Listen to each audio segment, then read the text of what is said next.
Hai, aku punya informasi menarik nih. Yuk kita bahas. Tahu nggak sih, bagian dalam tumbuhan memiliki DNA dan RNA, serta menjalani proses mitosis dan meiosis. Yuk, mari kita eksplorasi lebih dalam. Keduanya sama-sama memiliki 3 komponen penyusun utama, yaitu basa nitrogen, gula pentosa, dan fosfat. Namun, di balik kesamaan tersebut tentu ada perbedaan yang akan dibahas lebih lanjut. Mari kita fokus. DNA dan RNA. DNA adalah asam nukleat yang terdapat pada setiap makhluk hidup yang berperan sebagai penyimpan informasi genetik. DNA tersusun atas untaian ganda atau double helix dan antiparalel. Molekul DNA tersimpan di dalam nukleus sel dan sebagian kecil bisa ditemukan di mitokondria. Pada tanaman, DNA terletak di dalam nukleus, kloroplas, dan mitokondria. DNA ditemukan pertama kali oleh Johannes F. Nipscher 1869. RNA. RNA terbentuk dari asam nukleat biomolekul besar yang terdiri dari karbon, fosfat, dan nitrogen. Bagaimana struktur DNA dan RNA? Struktur RNA memiliki sitosin, guanin, adenin, dan urasil. Sedangkan DNA memiliki sitosin, guanin, adenin, dan timin. Perbedaan DNA dan RNA. DNA memiliki komposisi kimia yaitu satu untai polinukleotida. Basa nukleotida. Pirimidin memiliki sitosin dan urasil. Purin memiliki adenin dan guanin. Lokasi dan fungsi tergantung pada jenis RNA yang ada. Jenis RNA terdiri dari banyak jenis, namun 3 yang paling umum adalah messenger RNA atau mRNA, RNA transfer atau tRNA, dan RNA ribosom atau rRNA.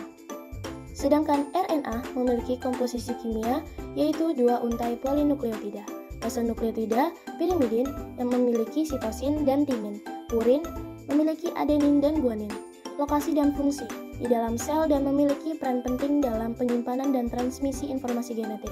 Jenis berdasarkan bentuknya, DNA dibedakan menjadi 3, yaitu DNA-A, DNA-B, dan DNA-A.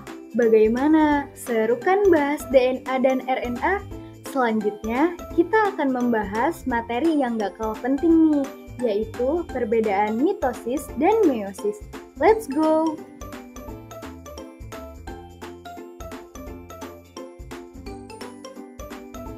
Mitosis ialah proses pada saat sel somatik menggandakan kromosom pada inti sel dengan tujuan untuk menghasilkan 2 sel anak yang identik. Mitosis biasanya diikuti dengan sitokinesis yang membagi sitoplasma serta membran sel. Dalam proses tersebut akan menghasilkan 2 sel anak identik yang memiliki distribusi organel serta komponen sel yang hampir sama. Mitosis serta sitokinesis ialah fase mitosis atau fase M di siklus sel di mana sel awal akan terbagi menjadi 2 sel anakan yang punya genetik sama dengan sel awalnya. Sedangkan meiosis adalah proses pembelahan sel pada sel-sel kelamin dari organisme yang berproduksi dengan cara generatif atau seksual. Pembelahan ini sering juga disebut sebagai pembelahan reduksi karena menghasilkan keturunan dengan jumlah kromosom separuh atau setengah dari kromosom induknya. Pembelahan sel secara meiosis penting bagi organisme yang bereproduksi secara seksual, yaitu dalam proses pembentukan gamet.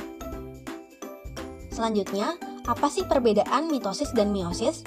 Pada pembelahan mitosis, jumlah pembelahannya 1 kali pembelahan, jumlah sel anakan yang dihasilkan 2 sel anakan dan waktunya berlangsung sejak zigot dan seterusnya selama organisme masih hidup.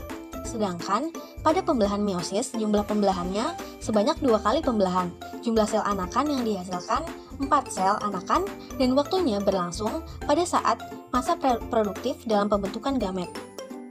Adapun sifat sel anakan dari mitosis yaitu identik dengan sel induknya, serta sifat kromosom sel anak hasil pembelahan dari sel induk.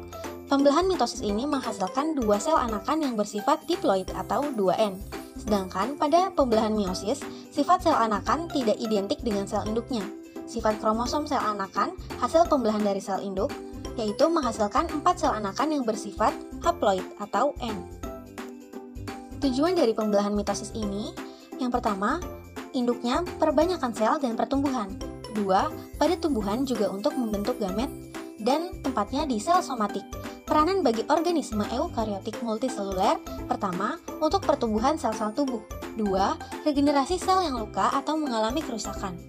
Sedangkan pembelahan meiosis tujuannya, pertama, untuk membentuk sel gamet pada hewan dan spora pada tumbuhan. 2. Mengurangi jumlah kromosom agar keturunannya memiliki jumlah kromosom yang sama dengan induk.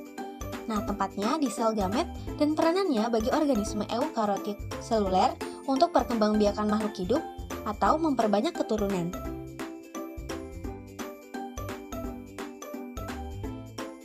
Nah, yang tahap pertama ini ada profase. Selama tahap mitosis pertama ini, nukleus memudar dan kromatin DNA yang direplikasi dan protein terkait mengembun menjadi kromosom.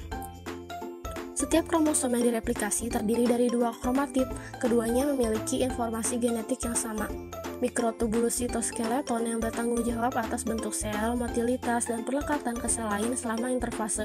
Membongkar dan blok bangunan mikrotubulus ini digunakan untuk menumbuhkan gelendong dari mitosis di wilayah sentrosom. Nah, yang kedua itu ada tahap metafase. Ketegangan yang diterapkan oleh serat spindle menyelaraskan semua kromosom dalam satu bidang di pusat sel. Yang ketiga yaitu ada anafase. Serat spindle memendek, kinetokor terpisah, dan kromatid atau kromosom anak ditarik terpisah dan mulai bergerak ke kutub sel.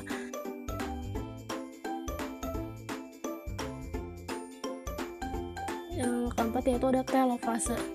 Kromosom anak tiba di kutub dan serat spindle yang telah memisahkan mereka menghilang.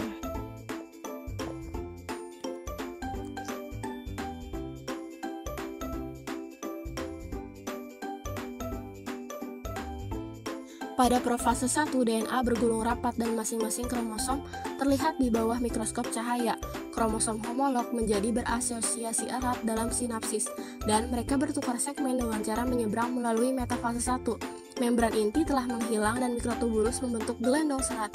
Gelendong hanya menempel pada satu sisi masing-masing sentromer dan 2 kromosom homolog melekat pada mikrotubulus yang berorientasi dari kutub yang berlawanan.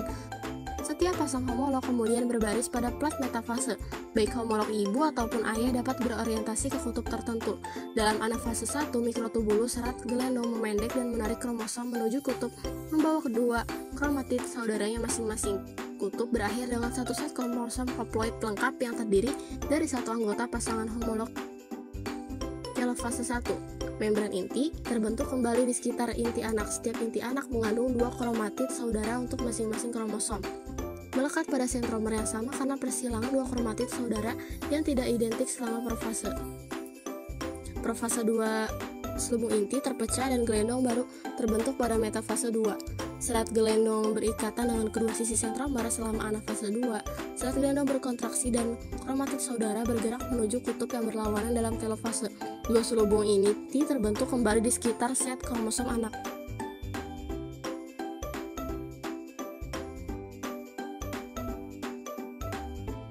Kesimpulan, perbedaan DNA dan RNA. DNA, yang pertama, satu untai polinukleotida. Yang kedua, memiliki sitosin dan urasil. Yang ketiga, lokasi dan fungsi, tergantung pada jenis RNA yang ada. RNA, yang pertama, 2 untai polinukleotida. Yang kedua, memiliki sitosin dan timin. Yang ketiga, lokasi dan fungsi di dalam sel dan memiliki peran penting dalam penyimpanan dan transmisi informasi genetik. Perbedaan mitosis dan meiosis. Mitosis, yang pertama adalah jumlah pembelahan, 1 kali pembelahan. Yang kedua, jumlah sel anakan yang dihasilkan, 2 sel anakan. Yang ketiga, waktu, berlangsung sejak zigot dan seterusnya selama organisme masih hidup. Meiosis, yang pertama, jumlah pembelahan, 2 kali pembelahan. Yang kedua, jumlah sel anakan yang dihasilkan, 4 sel anakan.